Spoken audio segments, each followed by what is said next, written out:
So we are going to start off with AC circuits lecture number 11.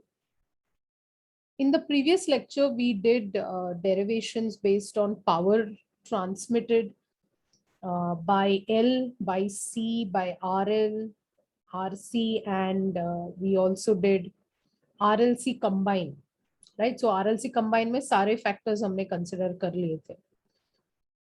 तो आगे बढ़ते हैं आज. Before that, let's see how much you remember. So I'm just taking a quick poll.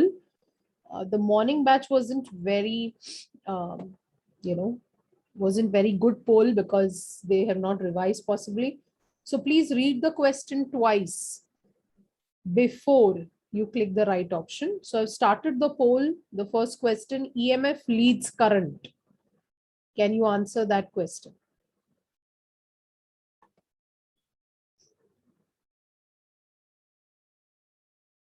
EMF leads current.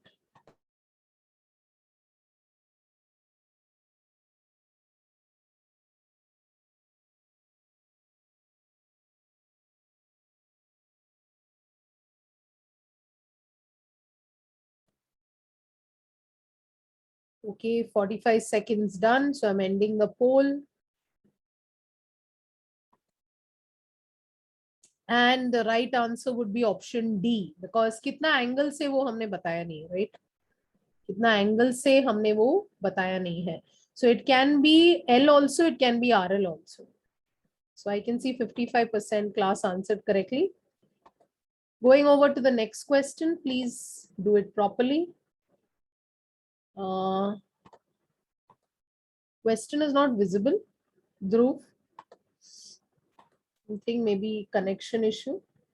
You can disconnect and connect again. Power factor unity जब हम बोलते हैं तो कौन से सिस्टम में वो पॉसिबल है? Quickly guys, everybody must participate, then only the fun.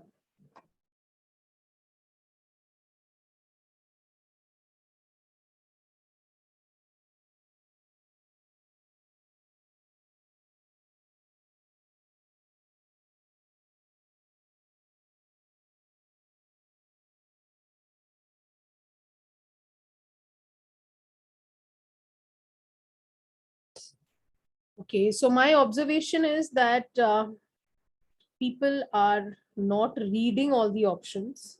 So that will be very hazardous to you when you're writing competitive exams, because we have to take a look at all the options.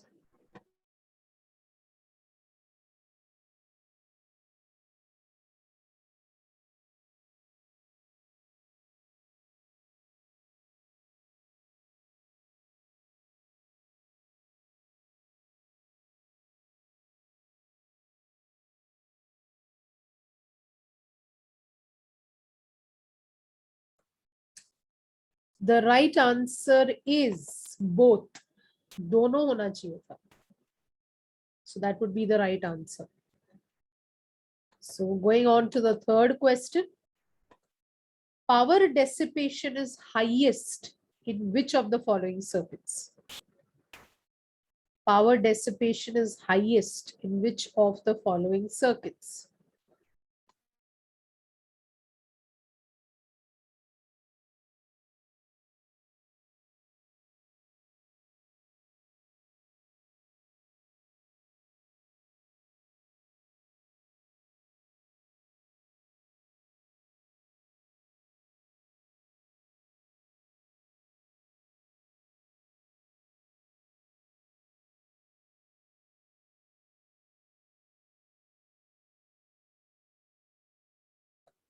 चलो ये तो सबको आ गया है. पहली बार 93% आ रहा है, यानी कि एटलीस्ट ये तो क्लियर है कि आर में ही होता है. Let's go to the fourth and check. Average power जब 0 होता है तो वो क्या इंडिकेट करता है?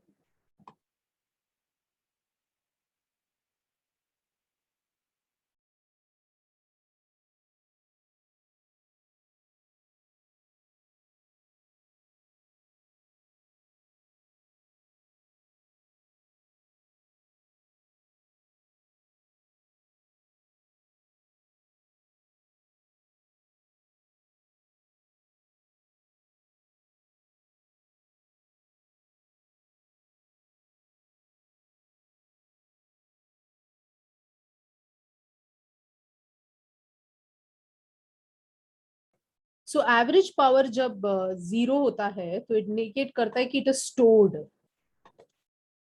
सो द राइट आंसर, हे भगवान क्या होगा इस देश का पता नहीं, 50-50 चल रहा है यहाँ पे.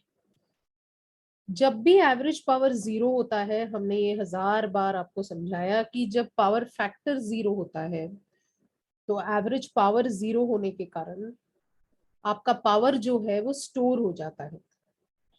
सो I don't know why that doubt has come. That doubt should not be there. तो हम एमसीक्यू कैसे करेंगे, इस पेज पे जाएंगे तो. Let us try one more and then we start off with, if the phase angle EMF और current के बीच का जो फेज एंगल होता है फेजर डायग्राम में, अगर वो 90 से कम है तो वो कौन सा सर्किट हो सकता है. अगर आपका फेज एंगल 90 से कम है तो वो कौन सा सर्किट हो सकता है.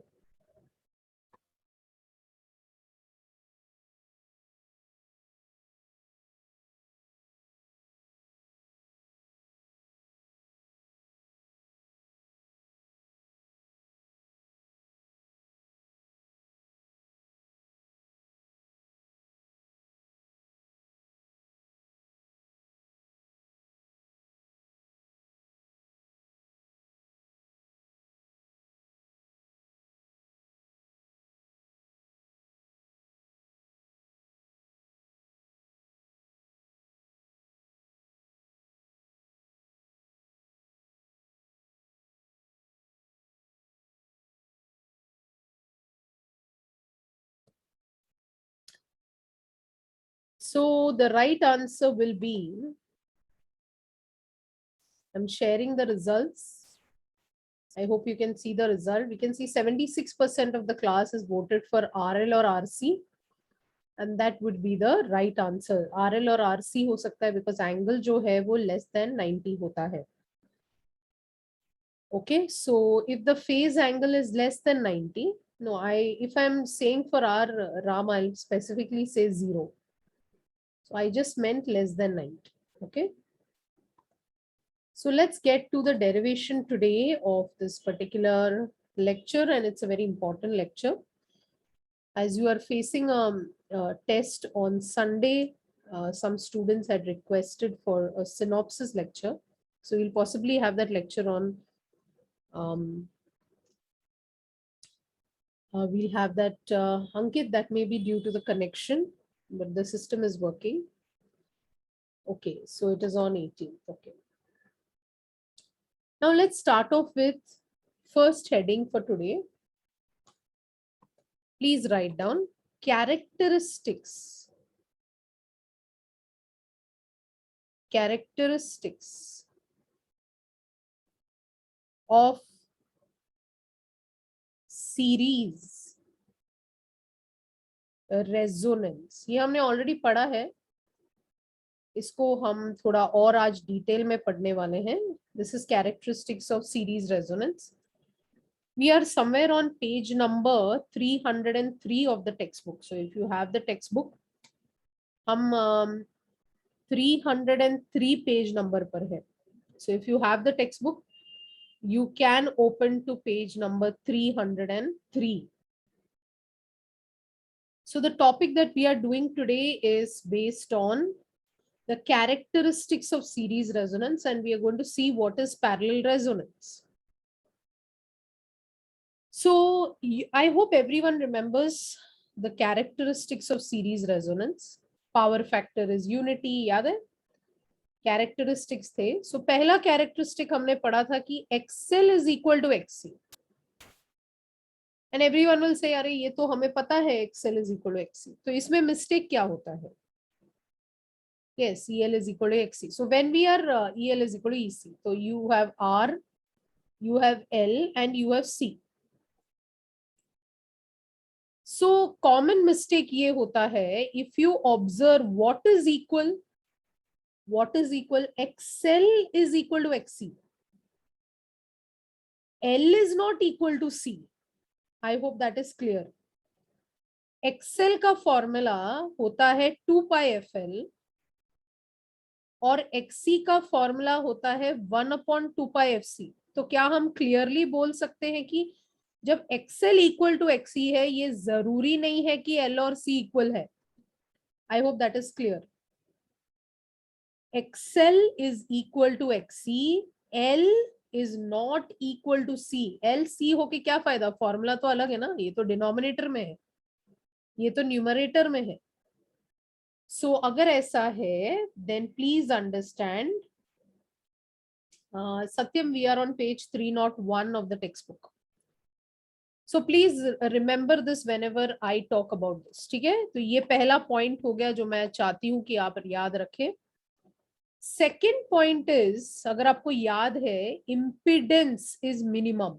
याद है, इम्पिडेंस जो होता है वो बहुत ही कम हो जाता है, क्योंकि अगर आपको याद है Z क्या था? Z was under root of R square plus XL minus XC और XC माइनस XL. तो ये जो रिएक्टेंस होता है, impedance is made up of what? Resistance का स्क्वायर, है कि नहीं, प्लस रिएक्टेंस का square. So this is impedance. Z is nothing but under root of resistance का स्क्वायर प्लस रिएक्टेंस का स्क्वायर. तो अगर XL becomes equal to XC, इसका मतलब क्या होता है? कैन आई से net reactance which is XL minus XC will become 0, क्योंकि ये दोनों it's like 5 minus 5. अगर 5 minus 5 होगा तो 0 होगा कि नहीं? Third point, resonant frequency. ये I think everybody knows is 1/2 pi root of LC. ये हर्ट्स में होगा.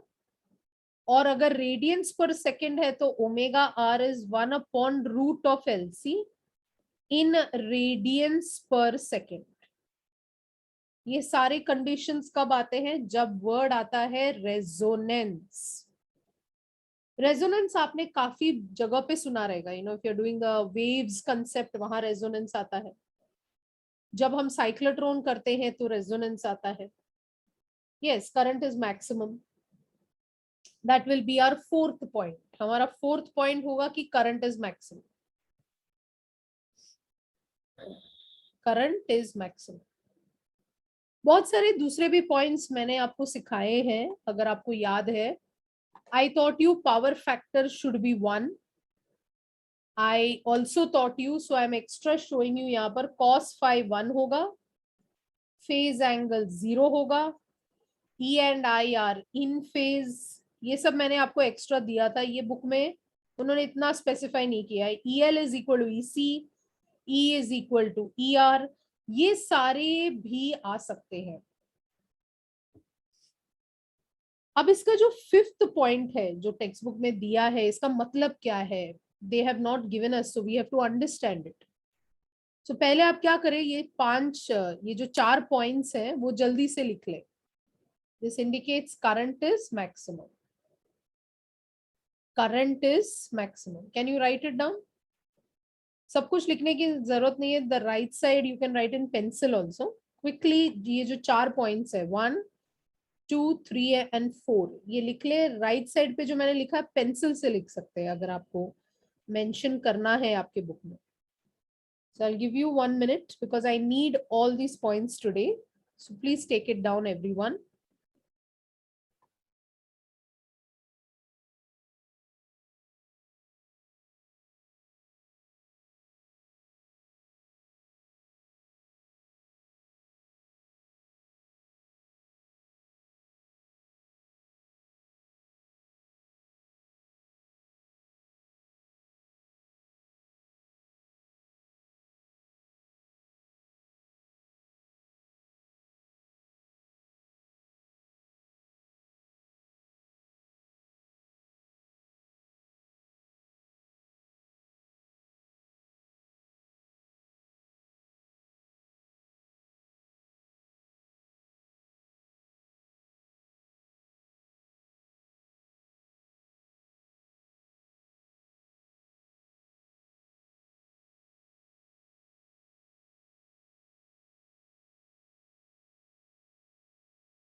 I hope it's completed.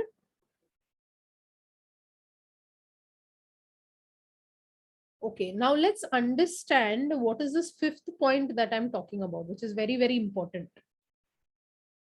इसको समझना बहुत पड़ेगा, so it doesn't happen or when you self read, it is not there. So let's understand this. And I have drawn this diagram before also. I'm beginning the explanation for point number 5 of the textbook, which is very, very, very, very important today. Now, what we do is, I think we have done this graph before also. When I draw it, you will identify it.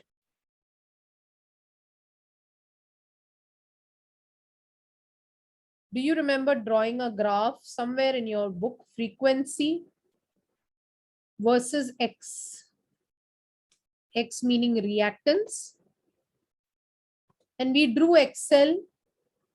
And it was something like this. I had explained to you how this graph comes. I'll explain again. And we had XC, which is basically going to come in this way. So ये XC है और वो XL है. तो हम करने क्या वाले हैं यहाँ पे? How does this graph come? So if you just like remember, मैंने आपसे क्या कहा था? हम लोग क्या करते हैं पता है? हम लोग एक L का वैल्यू लेते हैं. Let's take 5 millihenry for example. और हम लोग C लेते हैं, ले लेते हैं 50 माइक्रोफैरड. ठीक है? एक्सएल का वैल्यू सबको पता है क्या है? फॉर्मूला 2 पाई एफ एल. एक्सी का फॉर्मूला क्या है? 1/2 पाई एफ सी. अब हम लोग क्या करते हैं? हर एक वैल्यू का फ्रीक्वेंसी चेंज करते हैं. You know, we start with 10, 20, 30, 40. समझ में आया? और हम लोग फ्रीक्वेंसी चेंज करते जाएंगे. फ्रीक्वेंसी 10 डाला, कुछ तो वैल्यू आएगा. 20 डाला, कुछ तो वैल्यू आएगा. 30 डाला, कुछ तो वैल्यू आएगा. 40 डाला, कुछ तो वैल्यू आएगा. 50 डाला, कुछ तो वैल्यू आएगा. इससे हमने ये ग्राफ प्लॉट किया है, जो हमने लास्ट टाइम भी आपको दिखाया था कि ये स्ट्रेट लाइन आएगा क्योंकि ये लीनियर ग्राफ है. Because XL is directly proportional to frequency. और एक्सी वाला जो ग्राफ है ना, वो इनवर्स आएगा, कम होता दिखाई देता है. अब आप ध्यान से देखेंगे, there is a common point. Can everyone see this? So at this frequency, 0 से frequency start होगा 10, 20, 30, मान लेते 40, 50 यहाँ पर. At this point, I told you this frequency is called as resonant frequency क्योंकि it is the intersection of the XL graph and the XC graph. यानी कि यहाँ पर दोनों का वैल्यू सेम है. ये ऐसा पॉइंट आपको मिल रहा है जहां XL और XC जो है वो इक्वल देखा गया. This is that single point. Now tell me my dear children, left side, अभी सबका ध्यान लेफ्ट पे जाना चाहिए. Okay, left side. Left side में कौन ज्यादा है? XC यानी कि ब्लू लाइन या व्हाइट लाइन? किसका वैल्यू ज्यादा है? If the frequency is less than the resonant frequency, if the frequency is less, मतलब इस side, can I say XC का value is greater and is more value compared to XL? दिख रहा है ना, XL तो नीचे है और XC तो ऊपर है. तो XC is greater than XL. That means can I say the circuit is behaving? How is the circuit behaving? Capacitive. है कि नहीं? कैपेसिटिव नेचर होगा क्योंकि who is more bigger there XC. एक और चीज अगर आप ऑब्जर्व करेंगे, बट एक्सी का वैल्यू वहां कम होते जा रहा है. It's obviously more but it is decreasing. You should observe that it is decreasing. XC का वैल्यू इज डिक्रीजिंग. ये गया दिमाग में?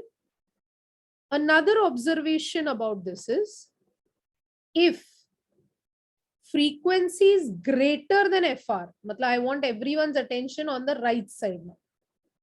अगर कोई भी फ्रीक्वेंसी का वैल्यू अबाव FR है तो कौन बड़ा है?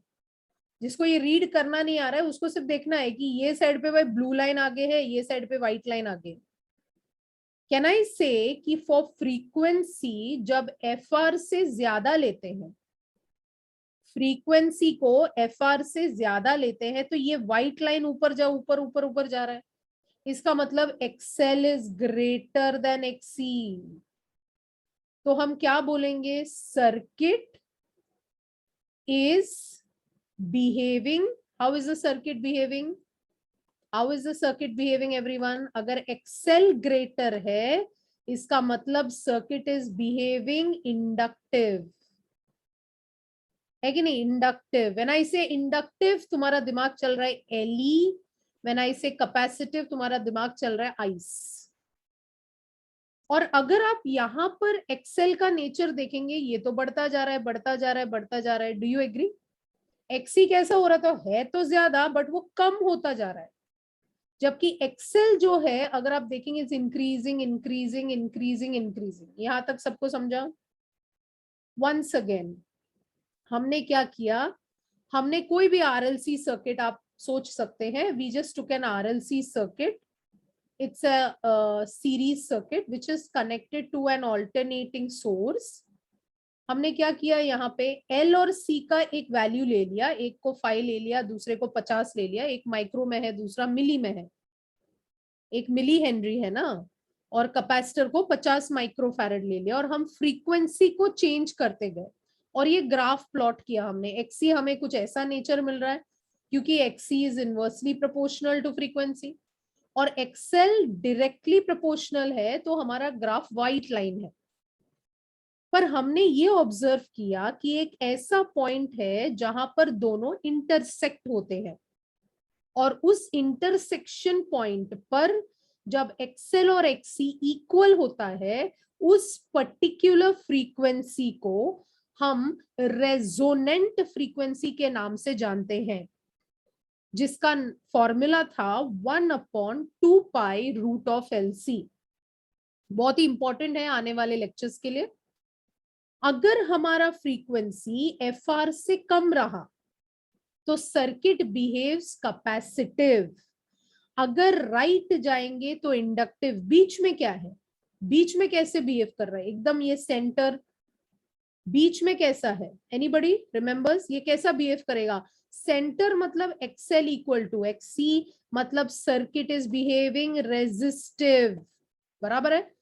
इसका मतलब इधर वो रेजिस्टिव है, लेफ्ट साइड पे वो कैपेसिटिव है, और राइट साइड पे वो इंडक्टिव है। यानी कि आपको याद करना पड़ेगा, ये सेंट्रल रेलवे याद कर सकते हैं CRL, सेंट्रल रेलवे याद कर सकते हैं CRL, है कि नहीं। लेफ्ट पे C है, बीच में R है, राइट पे L है। लेफ्ट में C है, बीच में R है, राइट में L है। लेफ्ट में C है, बीच में R है, राइट में L है। याद रहेगा।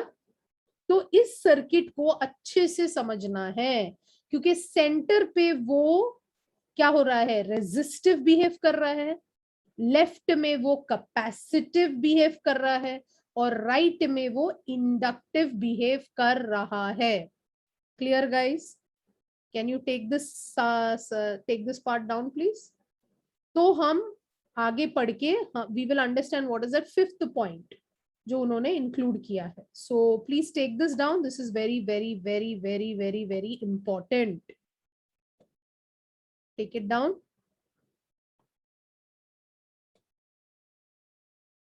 नहीं, टेबल वगैरह राइट साइड पे वो रफ है, रफ वर्क है, सिर्फ लेफ्ट साइड का आप देखें, only left side.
Is it completed?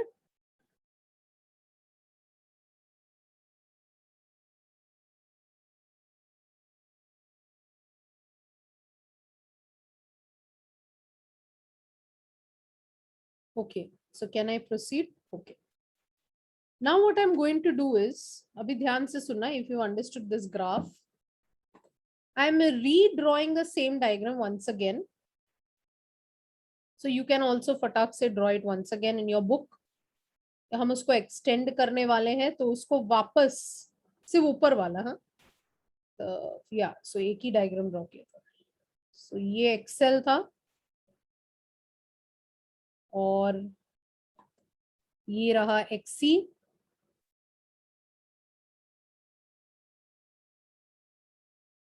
जो हम यहाँ ड्रॉ कर रहे हैं ये हमारा रेजोनेंट फ्रीक्वेंसी है. ये वो पॉइंट है जहां एक्सएल और एक्सी इक्वल हो रहे हैं. और आपको समझाया गया अभी लेफ्ट साइड पे कैपेसिटिव है, बीच में रेजिस्टिव है और राइट साइड पे इंडक्टिव है. Now what I am going to draw is, I am going to extend it, मतलब नीचे, उसके सीधा नीचे ही आप वैसा ही एक आइडेंटिकल ड्रॉ करने वाले हैं. ये फ्रीक्वेंसी है, ये एक्स जेड है, इस बार एक्स नहीं है जेड है. और ये जो पॉइंट है ना, यानी कि ये रेजोनेंट को ही मैं नीचे वापस बना रही हूं. ये रहा मेरा रेजोनेंट फ्रीक्वेंसी. जैसे मैंने आपको कहा कि एफ आर से पहले, मतलब 0 से लेके एफ आर तक आप क्या ऑब्जर्व कर रहे हैं कि एक्सी कम होते जा रहा है, राइट? XC is decreasing. अगर एक्सी डिक्रीज हो रहा है, ध्यान दें, अभी ड्रॉ ना करें, एक्सी अगर डिक्रीज हो रहा है, एक्सी अगर डिक्रीज हो रहा है, आप सोचो एक्सी इज डिक्रीजिंग. जेड हमारे लेफ्ट हैंड साइड पे, this is for R L C, right? There is R also, there is L also, there is C also. XC minus XL चल रहा है लेफ्ट साइड पे. कौन बताएगा? अगर XC कम हो रहा है तो जेड भी तो कम होगा, है कि नहीं? अगर एक्सी आपका कम कम कम कम होते जा रहा है, यानी कि ये फैक्टर कम हो रहा है रिएक्टेंस का, तो क्या हम बोल सकते हैं जेड भी कम हो रहा है? अगर राइट साइड देखेंगे तो राइट साइड मैंने आपको क्या समझाया था? राइट साइड मैंने आपको बताया था कि एक्सेल जो है बढ़ रहा है. You can see that XL is increasing. अगर एक्सेल इंक्रीज हो रहा है तो क्या हम बोल सकते हैं z is under root of, right side पे तो इंडक्टिव है, यानी कि it will be XL minus XC the whole square. इसका मतलब अगर ये फैक्टर बढ़ रहा है, इसका मतलब z भी तो बढ़ रहा है. और बीच में क्या हो रहा है? बीच में जब एक्सेल इक्वल टू एक्सी होता है, अरे भाई z तो r हो जाता है, याद है? Z मिनिमम होता है अंडर रेजोनेंस. रेजोनेंस तो इधर ही है, ये रेजोनेंस वाला पॉइंट है. अब इसका ग्राफ कैसे आएगा? देखो लेफ्ट साइड देखो, कैन यू सी एक्सी कम हो रहा है? कैन यू सी ऐसे एकदम, it's not linear, it's like क्या बोलते हैं, एक्सपोनेंशियल कर्व जैसा है. फिर वो मिनिमम होके आर हो रहा है और इस साइड पे एंड, या सो इसको ड्रॉ कैसे करना है? ऐसे ड्रॉ करना है, ध्यान से ड्रॉ करना है इसको. एक्स एक्सिस पे टच ही नहीं होगा वो, और फिर ऐसे दिखेगा. Just draw it better.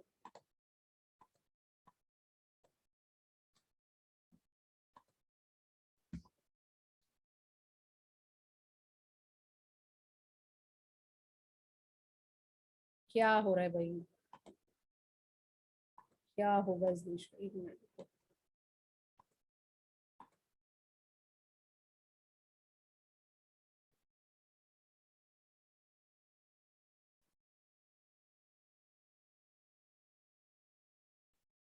ये, और ये जिस वैल्यू पे है ये बहुत ही कम वैल्यू है. दिखाई दे रहा है आपको? यहाँ z डिक्रीज होगा, फिर यहाँ पे मिनिमम हो जाएगा, इसलिए मैं लिखूंगी z मिनिमम इज r.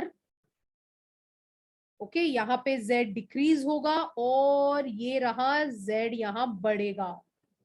वापस वही चल रहा है, इस तरफ कैपेसिटिव है, बीच में रेजिस्टिव हो रहा है सर्किट, Z मिनिमम हो रहा है, और राइट साइड पे L, यानी कि इंडक्टिव ही है, but this is called as a Z curve, Z versus frequency का कर्व। समझ में आया? लेफ्ट साइड पे XC कम होने की वजह से Z डिक्रीज हो रहा है, और नेचर ऑफ द ग्राफ भी कुछ ऐसे ही दिख रहा है, इसलिए वो नीचे की तरफ आएगा। X एक्सिस को टच ही नहीं करना है, क्योंकि कुछ तो वैल्यू आएगा। Z is minimum but it is not zero, right? Zero होगा तो ही आप टच करेंगे, उसको टच नहीं करना है, मिनिमम रखते हुए फिर बढ़ाना है ऊपर। ये छलांग मारनी है कि नहीं, जैसे आपके मार्क्स छलांग मारेंगे। पहले थोड़ा बहुत अपने को बहुत अच्छे मार्क्स आते हैं, फिर जैसे जैसे साल जाता है ना, जैसे जैसे महीने जाते हैं, कम हो जाता है, कम हो जाता है, कम हो जाता है, फिर कोई तो प्रोफेसर डांट लेता है, फिर देखो फटाक से बढ़ जाता है। मतलब इसको हम डोपामिन इफेक्ट कहते हैं, है कि नहीं? पहले बहुत मार्क्स लाते हैं, फिर कम होते कम होते कम होते, फिर इतना लो हो जाते हैं, आइदर पापा से मिल जाता है डोस, या कोई टीचर से मिल जाता है, फट से बढ़ जाता है कि नहीं? सो हमें बढ़ना ही है, तो CRL। Okay, so I hope कि आप इसको समझें। जल्दी से इस Z वर्सेस फ्रीक्वेंसी को ड्रॉ करें, Z वर्सेस फ्रीक्वेंसी को ड्रॉ करें। नहीं, कोई करेक्शन नहीं है, ये रेजोनेंट फ्रीक्वेंसी है, ये मैंने आपको रेजोनेंट फ्रीक्वेंसी दिखाया है, डॉटेड लाइन है नीचे, टच नहीं हुआ है वो। अंकित, टच नहीं हुआ है बच्चा, वो ऐसा डिक्रीज होके फिर ऊपर ही जाए, वो स्मूथ कर्व है, इट्स अ स्मूथ कर्व। और मैंने एक्स एक्सिस को टच नहीं किया, ये तो मैं वो FR तुमको दिखा रही थी, FR आ रहा है, आ रहा है, आ रहा है, और वो उसका डॉट है, येलो है ना वो लाइन, ग्राफ तो व्हाइट में है।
Please tell me when it is completed. It's a very important part of the chapter of AC circuits. So in case you have any doubt, please tell me right now as well.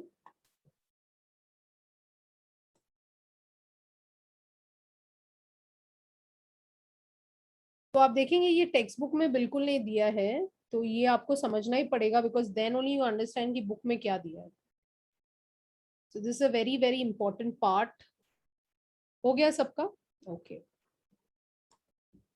I am going again and drawing the same diagram, you need not draw. तुम्हारा नीचे space है, Z के बाद तुम्हारे पास space है, अगर नहीं है तो फिर वापस करना पड़ेगा। तो हमने जो पहला डायग्राम ड्रॉ किया था, मैं आपको कुछ होमवर्क देने वाली हूँ और मैं चाहती हूँ कि आप करें। तो पहला डायग्राम ऐसा था, दिस इज XL, और ये XC का कर्व है जो बहुत ही इंपॉर्टेंट है, जैसे कि मैंने कहा, और ये पॉइंट को हम एक्सटेंड कर रहे हैं, राइट? सो हमने Z वर्सेस फ्रीक्वेंसी वाला एक ग्राफ बनाया, हमने ये फ्रीक्वेंसी और ये Z का ग्राफ आपको पूरा एक्सप्लेन किया। ये डॉट हम नीचे खींच रहे हैं, ये आपका रेजोनेंट फ्रीक्वेंसी है, और हमें इसका नेचर कुछ ऐसे मिल रहा था। यहां तक गया और फिर ये बढ़ा। आई होप ये क्लियर है। और ये ऐसा पॉइंट है, हमें जो पॉइंट मिल रहा है यहाँ पर वो ऐसा पॉइंट है जहां z minimum is equal to r। अब इसको वापस एक्सटेंड करो to the third graph, that is frequency versus current. Now you tell me, ये जो fr है which I am bringing it further down, ये मेरा fr है। लेफ्ट साइड पे z कम हो रहा है। z का फॉर्मूला सबको याद है, z is ERMS upon IRMS. What is the relation between Z and IRMS? What is the relation? Inverse. इसका मतलब है अगर Z कम हो रहा है तो करंट बढ़ेगा, और जब Z मिनिमम हो रहा है तो करंट मैक्सिमम होगा, और जब Z बढ़ रहा है यहाँ पे तो करंट डिक्रीज होगा। ये ग्राफ आपको पेज नंबर 301 पर दिखेगा। जिसके पास टेक्स्ट बुक है उसको 301 पर शायद ये ग्राफ दिखेगा। दिख रहा है 301 या 302 पे? कौन से पेज नंबर पे?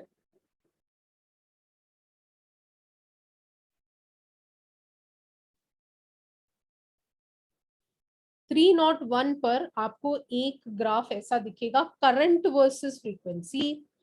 और ये जो है this value of current which is maximum, उसको I मैक्स कहते हैं, which is E upon R। ये मैंने आपको बताया था when I was explaining resonance. मैंने आपको बताया था कि अगर ये R है, L है, C है, और ये रहा आपका सीरीज का सर्किट, और E है, और यहाँ पर ER है, यहाँ पर EL है, और यहाँ पर EC है, right? These are the voltages. We have already done this. So whenever EL becomes equal to EC, then ER becomes equal to E. That means over here I becomes maximum into R, which is nothing but ER जो है becomes maximum, and therefore we can say I max is equal to E upon R. So we can say I max is equal to total voltage divided by R. यानी कि circuit में हम ये E को ले रहे हैं, ये वाला E, और इस R को ले रहे हैं। So E divided by R हमें ER मिलता है. It's very easy. I max is E divided by R. Current is equal to the total EMF divided by R. ये हमें मिलता है। So यहाँ पर नेचर क्या है? करंट बढ़ रहा है, बढ़ रहा है, बढ़ रहा है, बढ़ रहा है, मैक्सिमम पहुंच रहा है, और करंट डिक्रीज हो रहा है। भूलना नहीं है, अगर आप देखेंगे, अगर भूल भी गए तो लेफ्ट साइड तो कैपेसिटिव था ना, तो करंट लीड्स, समझ रहे? राइट साइड तो इंडक्टिव था ना, करंट लैग्स, और बीच में तो रेजिस्टिव था ना, करंट इज मैक्सिमम। याद रहेगा, लेफ्ट में करंट इज लीडिंग, राइट में करंट इज लैगिंग। मतलब ये सिर्फ मैं आपके याद करने के लिए बता रही हूँ, लॉजिकली हम नहीं बोल सकते इसको। और बीच में है रेजिस्टिव, मतलब current is maximum. I hope it is clear. अभी आपको फिफ्थ वाला पॉइंट में लिख रही हूँ, जो हमने वहां कैरेक्टरिस्टिक्स में फिफ्थ वाला जो पॉइंट है जो छोड़ा था, जो फिफ्थ वाला पॉइंट है, अब मैं लिख रही हूँ और आप भी लिख सकते हैं। सो ये फिफ्थ पॉइंट एक्सप्लेन करने के लिए आपको बताया है ये सब, because it says when a number of frequencies, मतलब हम फ्रीक्वेंसी चेंज कर रहे थे, याद है? when a number of frequencies are fed मतलब किधर fed? RLC को fed to it मतलब RLC, LCR सर्किट को ही बोलते हैं RLC। it accepts only one frequency, यानी कि एक ही ऐसा फ्रीक्वेंसी आ रहा है जहां करंट मैक्सिमम हो रहा है कि नहीं? सारे फ्रीक्वेंसी में नहीं आ रहा है। It accepts only one frequency. कौन सा frequency? Resonant frequency. And rejects the other frequencies. बाकी सारे फ्रीक्वेंसी पे करंट आपको मैक्सिमम नहीं मिल रहा है, so it rejects the other frequencies. the current is maximum, the current is maximum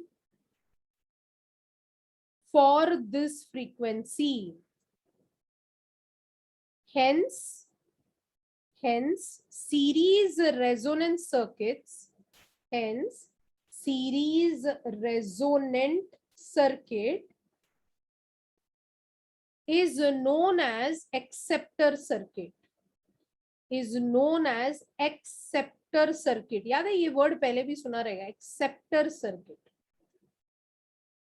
acceptor का मतलब क्या होता है? It only accepts this value, ये वैल्यू ही एक्सेप्ट करता है, बाकी लोगों को रिजेक्ट करता है. तो आप सोच रहे क्या एक्सेप्ट क्या रिजेक्ट, क्या बात हो रही है? एफएम सुना है कभी? एफएम, सबने एफएम सुना है? यस और नो? एफएम सुनते हैं? आजकल कौन सुनता है? आजकल तो सब इंस्टाग्राम पे बैठे. पहले कुछ 1 साल 2 साल पहले ऐसा एक होता था कि हम एफएम सुनते थे, वहां के गेम्स खेलते थे. तो एफएम जब ट्यून करते तो कर कर ऐसे आएगा, कर आएगा और यहाँ गाना सुनाई देगा, है कि नहीं? फिर वापस कर, यानी कि ये जो गाना सुनाई देता है, तुम रुक जाते हो, तुम बोलते हो अल्लाह ये तो 92.5 मेगाहर्ट्ज है. तुम्हें समझ रहे हैं कहाँ आ रहा है? फिर वापस तुम गाना सुनते, कर, कुछ सुनाई नहीं दे रहा है, कुछ सुनाई नहीं, अरे सडनली दूसरा गाना सुनाई दे रहा है. अरे ये जहां तुम्हें ये गाना सुनाई दे रहा है वो है 98.5 एफएम. तुमको समझ रहे क्या हो रहा है? यानी कि हर एक कंपनी के पास उसका क्या है, कौन सा फ्रीक्वेंसी है? ये रेजोनेंट फ्रीक्वेंसी है कि नहीं? रेजोनेंट फ्रीक्वेंसी यानी कि this is like a channel. आपको पता है एफएम का पूरा स्टेशन है 77 मेगाहर्ट्ज से लेके 108 मेगाहर्ट्ज तक. आपका होमवर्क इसी से शुरू होने वाला है. आपका होमवर्क, पहला होमवर्क ये है, मेरे को 5 रेजोनेंट फ्रीक्वेंसी चाहिए. अच्छा, आपका फोन नंबर पता है आपको बाय हार्ट, या वो भी ढूंढना पड़ेगा मेरा नंबर क्या है भाई? आपका 10 डिजिट का जो फोन नंबर होता है, 10 डिजिट का आपका जो फोन नंबर होता है, will you believe if I tell you it's a resonant frequency? It's a frequency. But अगर मैंने आपको बोला तेरा जो फ्रीक्वेंसी है वो 200 मेगाहर्ट्ज है, तू बोलेगा कौन याद रखेगा 200? इधर 10 नंबर याद नहीं रहे और आप मेरे को फ्रीक्वेंसी समझा रहे हो, है कि नहीं? यहाँ तो ये 10 नंबर भी याद नहीं रहते हमें, पहले हम बहुत नंबर्स याद रखते थे. Now listen to me carefully, आपका 10 डिजिट का फोन नंबर भी एक रेजोनेंट फ्रीक्वेंसी है. आपको समझ में आ रहा है? यानी कि से फॉर एग्जांपल वोडाफोन ने अपना कंपनी चालू किया, तो वो क्या करेगा? वो 10 मेगाहर्ट खरीद लेता है फॉर एग्जांपल, ठीक है? 10 फ्रीक्वेंसी खरीद लेता है, फिर वो आपको बेचता है. Do you agree? क्वालिटी बहुत सही रहता है, तभी क्वालिटी एकदम खतरनाक सही रहता है, कॉल्स नहीं कट हो रहे, सब जगह पे ये मिल रहा है, आप बहुत खुश. अब उसने क्या किया, उसी 10 को 1000 लोगों को नंबर भेजा. You understanding what is happening? पहले अगर से फॉर एग्जाम्पल, मैं एक छोटा सा एग्जाम्पल दे रही हूँ, बहुत इंटरेस्टिंग है. सपोज 70 to 80 मेगाहर्ट्ज उसने खरीद लिया, ये बहुत ही मतलब एक जस्ट नंबर वाला एग्जाम्पल है. इसमें 10 लोगों ने कार्ड लिया, 10 लोगों ने कार्ड लिया. तुम बोलेगा अरे बहुत सही है यार, ये सिम ले लो, है कि नहीं? बोलते हैं कि नहीं, ये सिम ले लो, ये बहुत सही है, इसमें कुछ नहीं हो रहा है, इसमें डेटा भी एकदम खतरनाक मिल रहा है. सब जाके खरीद लेते हैं. पहले कितने जन थे? 10. अभी वहीं पे 1000 हो गए. क्या होगा? उसी 10 मेगाहर्ट में 1000 लोगों को नंबर देते हैं. और तुम्हारा नंबर क्या है, कौन सा फ्रीक्वेंसी है? रेजोनेंट. जब तुम डायल करते हो ना, तो तुम्हारे दोस्त का जो एंटीना होता है, अरे तुम्हारे फोन के अंदर एंटीना है, पता है? पहले वो दिखता था, आजकल अंदर है. वो एंटीना क्या करता है? पकड़ लेता है उस नंबर को. अच्छा, मुझे कॉल कर रहे हो, यानी कि अगली बार किसी लड़की को नंबर मांगोगे तो बोला can you give me your resonant frequency. Phone number नहीं है ये. हम साइंस स्टूडेंट है, हमारे लिए हर नंबर रेजोनेंट फ्रीक्वेंसी होता है. हर चैनल जो है वो रेजोनेंट फ्रीक्वेंसी है. आज क्या करो, आज बोलो कि मैम ने बोला है टीवी देखने के लिए, मतलब आज जबरदस्ती टीवी देखना है क्योंकि आज होमवर्क है. टीवी के हर चैनल का एक फ्रीक्वेंसी होता है. पहले याद है आपको, हम बचपन में ट्यूनिंग करते थे. तुम तो इतने लकी पैदा हुए हो, तुमको तो सेटअप बॉक्स मिल गया। हमारे जमाने में ना सेटअप बॉक्स होता था ना कुछ होता था, हमको चैनल ढूंढना पड़ता था। आपके पास डिश एंटीना है, हमारे पास ऐसा एक एंटीना था जिसपे कौवे बैठते थे। आई don't know whether you know that. ऐसा लाइन लाइन वाला बार वाला, आई don't know how many of you seen, have you seen this? ऐसा देखा है आपने? इसको यागी उड़ा कहते हैं भाई। आप बचपन में ड्राइंग भी किया रहेगा आपने, ऐसा कुछ एंटीना आता है इसके अंदर। अब इसमें क्या होता था, इसमें हमको चैनल को ढूंढना पड़ता है। तुमने कभी चैनल ढूंढा है अपने, मतलब पैदा होके कभी ढूंढा है चैनल? नहीं, तुम्हारा तो सेटअप बॉक्स आ रहा है ना, तुमको तो सिर्फ बटन दबाना है। तुम तो आजकल बोल भी रहे हो get me the movies, you know. आजकल तो वॉइस इनेबल्ड है, एलेक्सा है, आजकल तो इनेबल्ड क्या है, स्मार्ट टीवी आया है। इस जमाने में जब हम ट्यून करते थे, तो जो फ्रीक्वेंसी ट्यून करते थे, आपको मुझे बताना है। Homework number 2। होमवर्क नंबर 1 क्या है? 5 FM चैनल का फ्रीक्वेंसी बताना है, पहला होमवर्क। सेकेंड होमवर्क ये है कि 5 टीवी चैनल का फ्रीक्वेंसी बताना है। एनडीटीवी ले लो, जी टीवी ले लो, सोनी ले लो, है कि नहीं? आपके मोबाइल में there is something called info. देखा है किसी ने? देखा है किसी ने? इन्फो करके एक बटन है, देख लो, अच्छा हो जाएगा।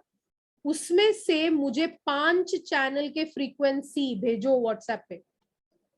कितना चैनल का फ्रीक्वेंसी चाहिए मुझे? 5 चैनल का फ्रीक्वेंसी चाहिए। 5 FM चैनल के फ्रीक्वेंसी चाहिए। रेडियो स्टेशन अपना मोबाइल में ढूंढो, कहीं तो रेडियो रहेगा।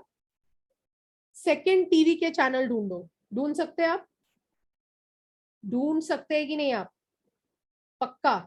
क्या होता है जब आप ट्यूनिंग करते हैं तो इधर आवाज नहीं सुनाई दे रही है, देखो ये एरो जो ऊपर जा रहा है, आवाज सुनाई नहीं दे रही है। बट जब ये ब्लू आता है, जहां जेड मिनिमम है, करंट मैक्सिमम है, दे धड़ाम गाना सुनाई देता है।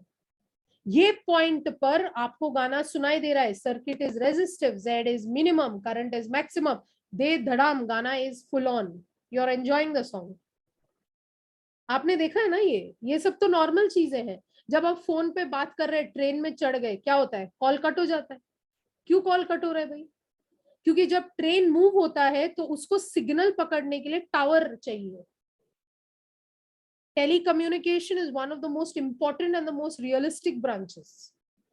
इसमें मोबाइल का रेंज पकड़ने के लिए टावर्स रहने चाहिए। अगर टावर नहीं है तो आप बोलते हैं यहाँ ना आइडिया वीक है, यहाँ ना वोडाफोन नहीं चलता है, यहाँ एयरटेल वीक है, या BSNL चलता है। यू से दिस बिकॉज हर जगह पे, अरे जियो को तो भूल ही गए।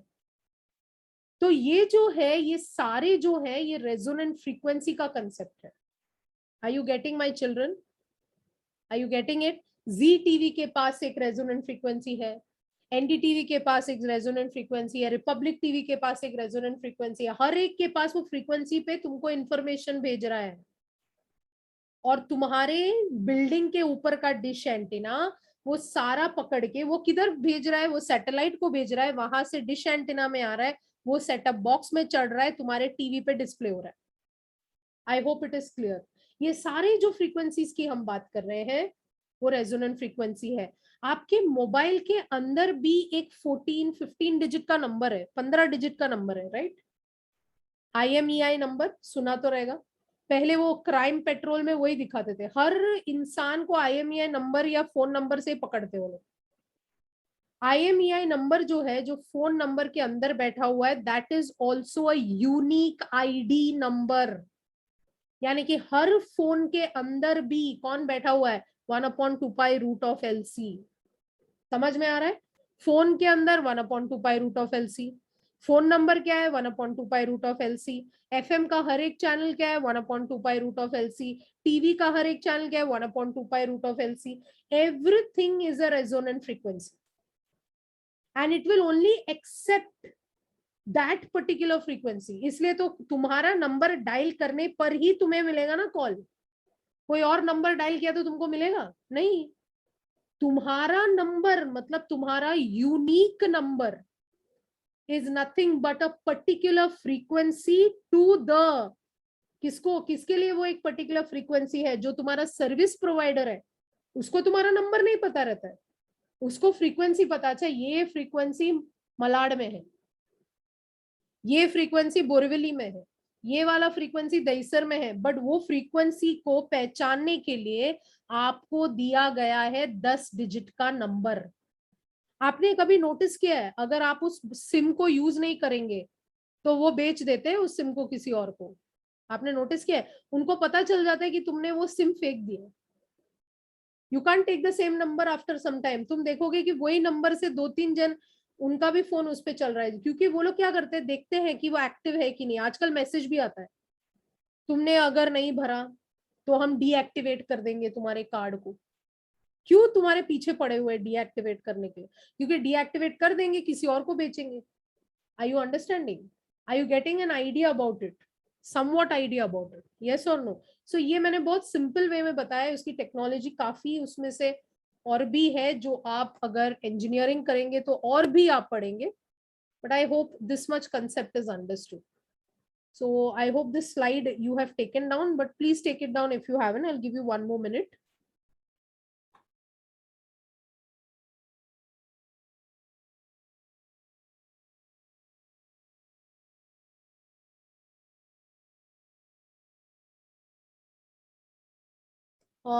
आदित्य, मैंने 2 होमवर्क बताए, एफएम चैनल के 5 फ्रीक्वेंसीज बताओ। सेकंड मैंने टीवी का बताया, राइट? टीवी के 5 चैनल निकालो जिसमें फ्रीक्वेंसी होगा। थर्ड और फोर्थ मैंने 2 होमवर्क दिए इन लोगों को, 4 होमवर्क दिए सबको आज मैंने। बताती हूँ, ठीक है?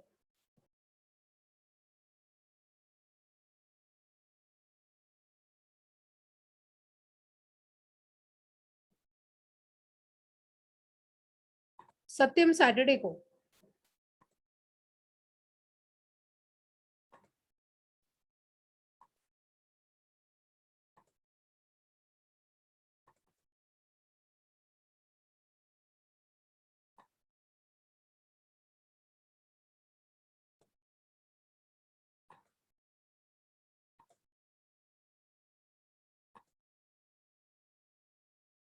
Please tell me when it is completed.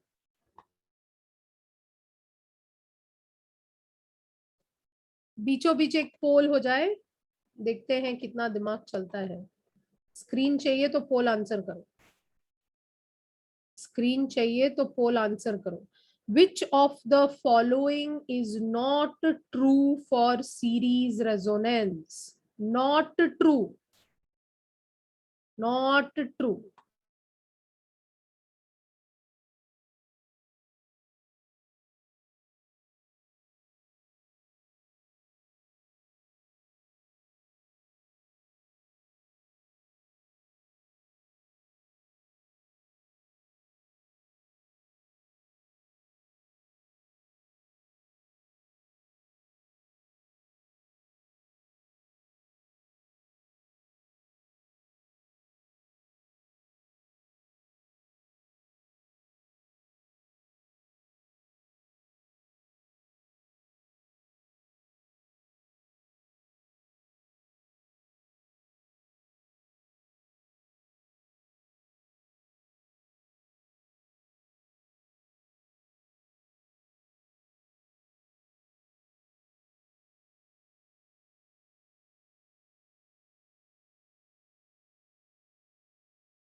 देख लेते हैं। ये तो बहुत सही था, इजी था, फिर भी पब्लिक देखो मजाक मस्ती सूझती है, सब सब मार्क कर लेते हैं भाई। फिजिक्स के भक्त जनों, सीरीज रेजोनेंस में पावर फैक्टर यूनिटी होता है, करंट मैक्सिमम होता है, phase angle between EMF and current 0 होता है, और भाई इम्पीडेंस मैक्सिमम नहीं होता है। तुम्हारे पीछे एक ग्राफ है। So the right answer was option B. क्या हो जाता है तुमको? एक और question.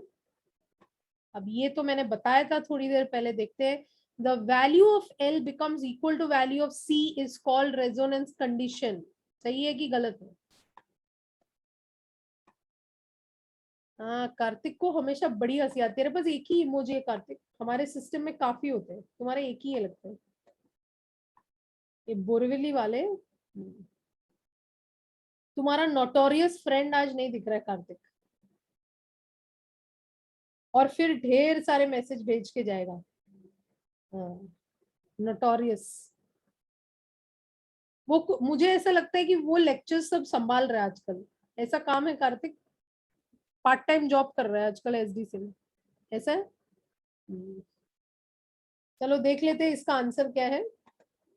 The value of L becomes equal to value of C, ये गलत आंसर होगा, right, it's false. XL must be equal to XC, not L and C, right. Okay, please finish this. हो गया तो मुझे बताएं, ये हो गया, ये वंडरफुल स्लाइड ऑफ लाइफ।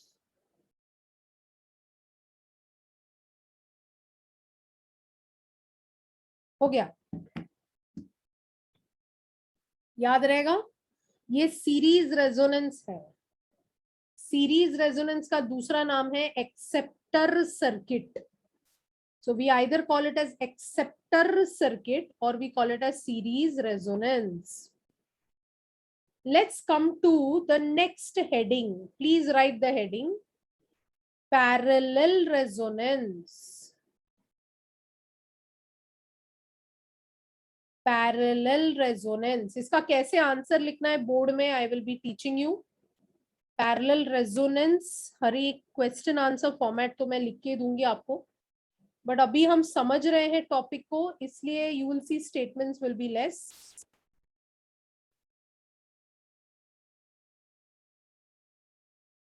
यहाँ L है, यहाँ C है, it is connected to source,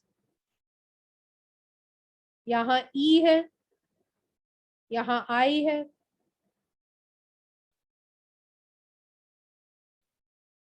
Now when we are talking about parallel, आपको पता है ना पैरेलल में क्या खास बात होती है, ईएमएफ सेम रहता है। पैरेलल में ईएमएफ तो सेम रहेगा ना, वोल्टेज सेम रहता है। जो मेन करंट आ रहा है उसको हम I बोल रहे हैं, ये I हमारा मेन करंट है। You can draw it small, instantaneous है ना, तो ऑल्टरनेटिंग होगा, आएगा जाएगा आएगा जाएगा, ऑल्टरनेटिंग होगा। तो ये रहा तुम्हारा I, यहां से जाएगा IL और यहां से जाएगा IC, समझ रहा है, I स्प्लिट होके IL और IC, फिर IL यहाँ आएगा जस्ट लाइक करंट इलेक्ट्रिसिटी, यहाँ IC आएगा और फिर यहाँ से I फ्लो होगा। बट याद रखना ये ऑल्टरनेटिंग है, मतलब अभी तुमको ऐसे दिख रहा है, थोड़ी देर में ऐसा दिखेगा, फिर वापस ऐसे जाएगा, फिर वापस उल्टा जाएगा, ऑल्टरनेटिंग है।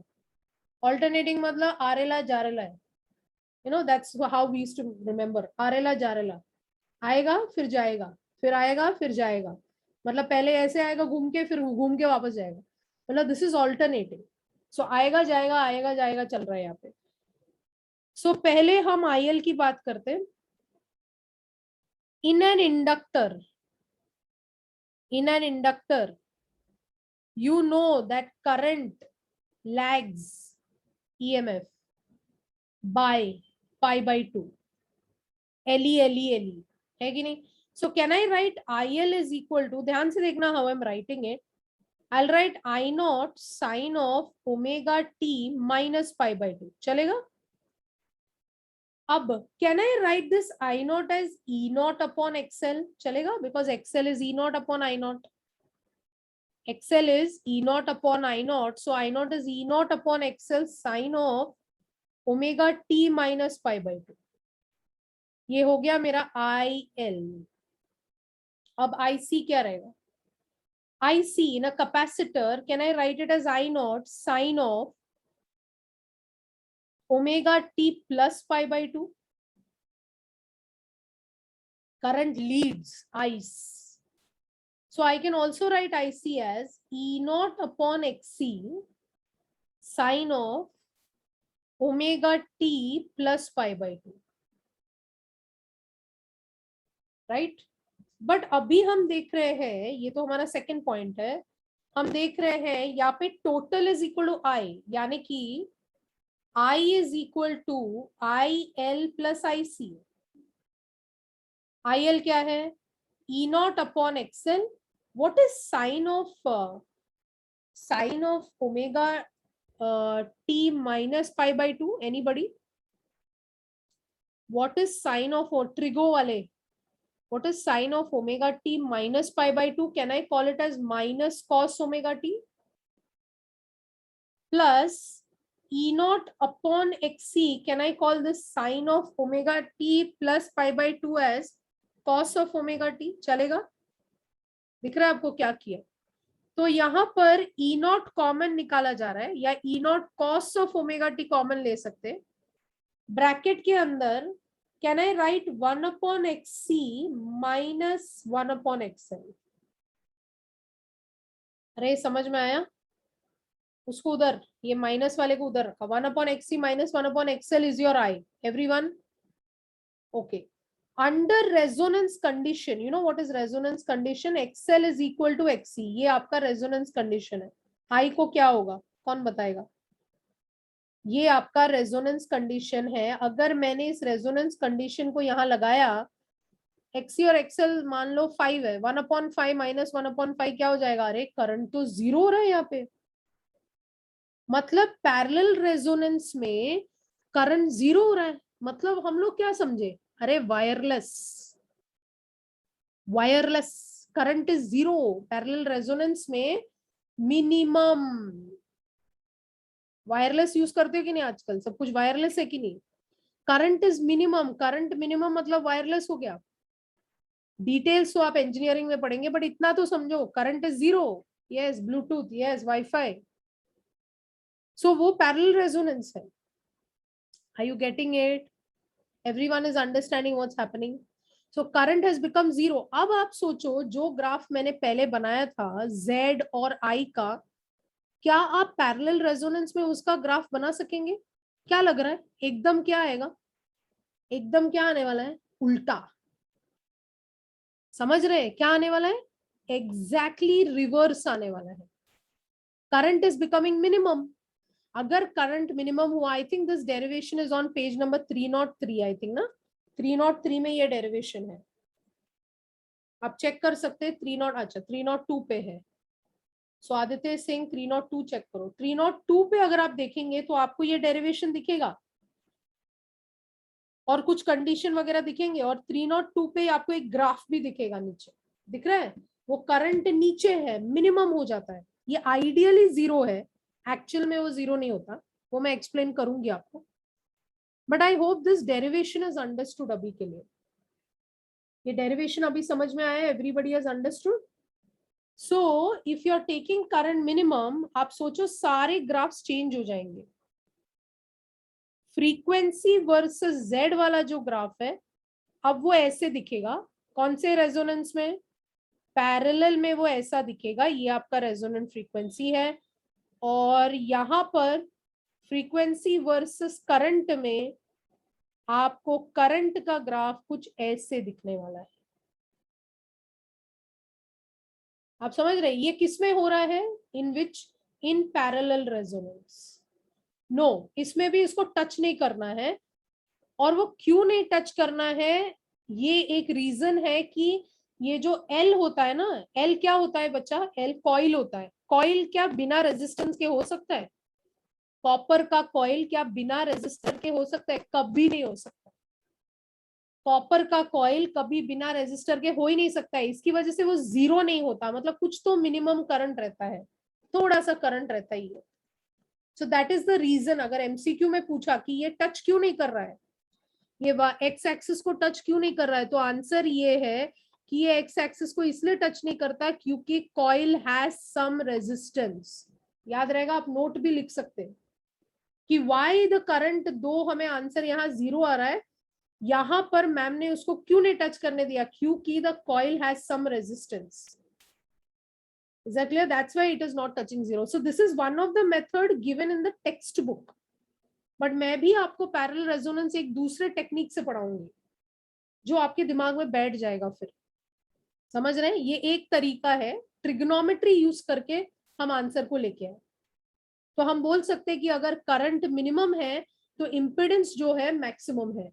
अगर आप एडवांस वगैरह दे रहे हो तो Z का मैक्सिमम वैल्यू भी आप याद कर सकते हैं कि ये जो Z मैक्सिमम आता है, इसका वैल्यू है L/CR. याद रहेगा? ये मैं आपको एक्स्ट्रा दे रही हूँ. कितना मैक्सिमम है? तो L अपॉन सी आर। और यहाँ पे करंट क्यों नहीं जीरो होता है? Because why current is not zero? Because coil is not ideal coil. Coil is not ideal. Ideal का मतलब होता है प्योर इंडक्टर नहीं है, उसमें थोड़ा रेजिस्टेंस बच जाता है. That you have to remember. Can you take this down, guys, for parallel resonance? If you have any doubt, you can ask.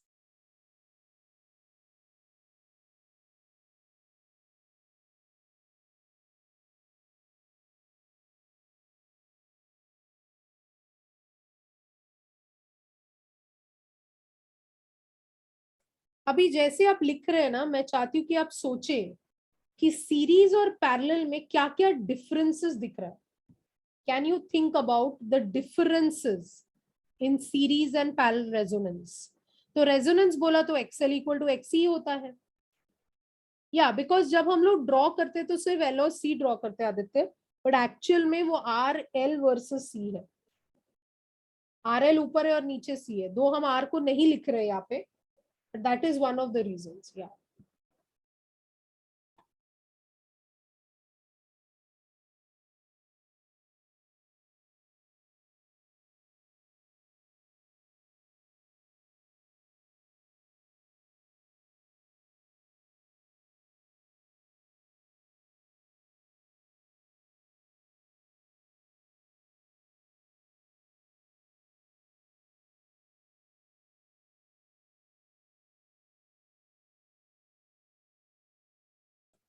एक पोल आंसर करो. पावर फैक्टर यूनिटी अगर होता है तो which of the options are correct?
Okay, I can see Aditya has found out two options. Yes, दो correct है आदित्य. और कुछ बोल सकते हैं? Anything else you can think about? So I'm ending the poll. The correct answer was option C. C correct answer था कि हमारा जो ट्रू पावर है वो becomes equal to apparent power. That is the right answer. So आपको अभी सोचना है कि which are the, मतलब दोनों जो सीरीज रेजोनेंस और पैरेलल रेजोनेंस है, दोनों के बीच कुछ आपको डिफरेंसेस बताने हैं. तो एक तो बहुत क्लियर है कि Z मिनिमम है, करंट मैक्सिमम है. किसमें?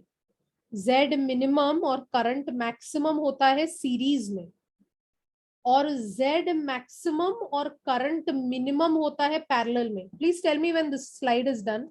वो ग्राफ बनाना है आपको, तो अगर ये स्लाइड हो गया है तो प्लीज आप मुझे बताएं.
कंप्लीटेड। तो दोनों ऐसे ही है आदित्य। हाँ, तो क्या हम इस सर्किट को एक दूसरा नाम डाल सकते हैं? क्या हम इसको रिजेक्टर बुला सकते हैं? रिजेक्टर सर्किट, क्या नाम है इसका? Ejector circuit. ये जो पॉइंट है ना, यहाँ करंट मिनिमम हो रहा है, जबकि उस केस में वो मैक्सिमम था। तो आप अगर अभी सीरीज रेजोनेंस और पैरेलल रेजोनेंस के बारे में सोचेंगे, तो एक तो सबको पता है अभी, यानी कि वही आपका होमवर्क है। आपको सोचना है, पहले तो मैंने बोला 5 FM चैनल, 5 टीवी के चैनल, फिर सीरीज और पैरेलल रेजोनेंस के बीच का डिफरेंस। समझ में आया? सीरीज में क्या होगा? Z इज मिनिमम, यहां पर Z इज मैक्सिमम, यहाँ करंट इज मैक्सिमम, यहाँ करंट इज मिनिमम। इस सर्किट को कहते हैं एक्सेप्टर, इसको कहते हैं रिजेक्टर। दोनों में सेम सेम क्या होगा? XL is equal to XC, same होगा दोनों में। FR is equal to 1/2π√LC, same होगा दोनों में। Omega R is 1/√LC, same होगा दोनों में। समझ रहे क्या क्या सेम है? यहाँ पे सीरीज में हमारा क्या हो रहा था? E is becoming equal to ER। यहाँ पर क्या हो रहा है? हमारा I जो है 0 हो रहा है। इसका मतलब can I say IC minus IL is becoming equal to 0। IC minus क्यों डाला मैंने? Anybody can think, IC minus क्यों डाला, प्लस क्यों नहीं डाला? अगर हम लोग इक्वेशन लिखते हैं तो हमें प्लस डालना है, क्योंकि हमने वही किया ना, यहाँ पे इक्वेशन लिखते हैं तो दोनों को ऐड करके किया हमने यहाँ पे। बट फेजर डायग्राम ड्रॉ करके देखो, मैं नेक्स्ट लेक्चर में बताऊंगी, आज नहीं बताने वाली, बट नेक्स्ट लेक्चर में आप देखेंगे कि वहां पर मैंने -Q डाला होगा। क्या आप सोच सकते हैं? राम, तुम्हारा दिमाग बराबर चलता है बॉस, राम का दिमाग भाई। वहां नेगेटिव है, वेरी गुड। तुमको पता है फेजर कैसे आएगा? फेजर में ये अपना E आएगा, कैपेसिटर का करंट लीडिंग है और इंडक्टर का करंट लैगिंग है। तुमको समझ में आ रहा है? इसलिए माइनस लेते हैं। नेट करंट इज फेजर के हिसाब से IC माइनस IL होता है। ये मैं एक्सप्लेन करूंगी, but that is the right answer और the way of thinking about it. Tell me when the graph is done. Yes, XC equal to XL बराबर है। यहाँ पे वोल्टेज सेम है कि नहीं? वहां पर कैसा था? E is equal to ER, यहाँ पर E है, हर जगह पे E है, but current through inductor and current through capacitor is different. वहां पर कैसा था? करंट तो सेम ही है सबके थ्रू, R के थ्रू, L के थ्रू, C के थ्रू, सीरीज रेजोनेंस में सेम ही रहेगा क्योंकि सर्किट सीरीज है।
We are calling this as a rejector circuit, Ankit, because at resonant frequency the current is negligible.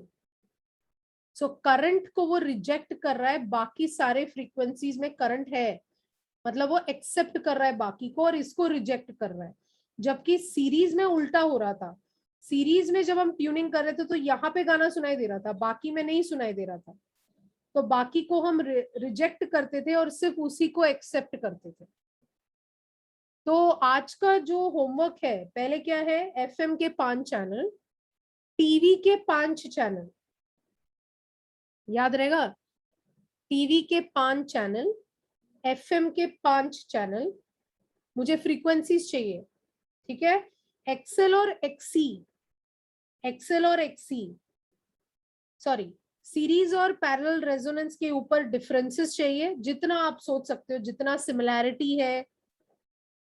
हाँ, नेम ऑफ द चैनल चाहिए ना, कि name of the channel and कौन से फ्रीक्वेंसी पे है। देखो रिमोट में रहेगा, रिमोट चेक करके देखो, ठीक है। तो सीरीज और पैरेलल रेजोनेंस में कितने सिमिलैरिटीज हैं और कितने डिफरेंसेस हैं, ओके।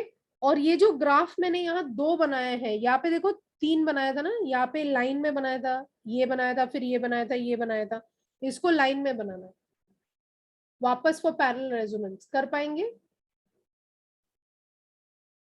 प्रथम लास्ट लेक्चर जब समाप्त होता है तो आप निकल के आ जाते थे इसे, हैं? क्या कर रहा था? अभी जा रिमोट टीवी के सामने बैठ, बोला है कि मैम ने होमवर्क दिया, बोल। सो this is parallel resonance and this is series resonance. तो हमने आज का लेक्चर जो है वो ग्राफ को समझा। I hope the graph is clear to everybody. Left side में कौन है? लेफ्ट साइड में कौन है? लेफ्ट, एफ आर के लेफ्ट में सी है। At F R it is resistive. And right में कौन है? राइट में कौन है? सेंट्रल रेलवे याद करने को बोला है, C R L. C R L याद रहेगा सबको? पक्का? तो भूलना नहीं है, प्लीज रिवाइज करके आए, डोंट फॉरगेट, ओके। चलो, thank you so much guys for joining me.